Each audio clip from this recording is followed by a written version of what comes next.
গেল ২২ বছরে নাই একটা বিশ্বকাপও, নাই সাম্প্রতিক সময় ব্যালন ডি'র জয়ের মতো ঘটনা। তবুও একটা দল রাজত্ব করে যাচ্ছে, পেছনে ফেলছে বর্তমান বিশ্ব চ্যাম্পিয়ন দল আর্জেন্টিনাকেও।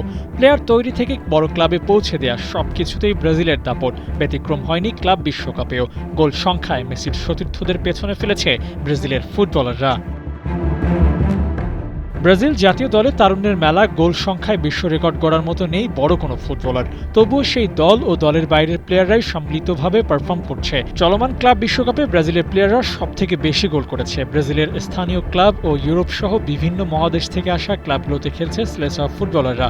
তাদের সবার গোল সংখ্যা এক করলে মোট গোল হয় ২৪টি।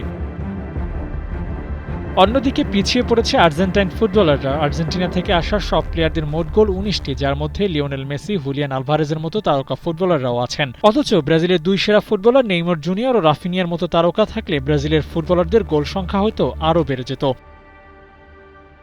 ব্রাজিলিয়ান ফুটবলাররা যে শুধু গোল করা এগিয়েছে তাও না, সবচেয়ে বেশি ক্লাব এসেছে ব্রাজিল থেকে, সবচেয়ে বেশি প্লেয়ারও এসেছে সেখান থেকেই। ট্রফি জয় বাদ দিলে আর্জেন্টিনার থেকে ব্রাজিলের ফুটবলকে এগিয়ে রাখা যায় যে কোনো দিন, যে কোনো সময়ে। ব্রাজিলিয়ানদের গোল উৎসবে পুরো টুর্নামেন্টটাই যেন গোল বন্যায় ভাসছে। ফিফা ক্লাব বিশ্বকাপের এবারের আসরের গোল সংখ্যা ছাড়িয়ে গেছে ফিফার আগের যে কোনো টুর্নামেন্টকে।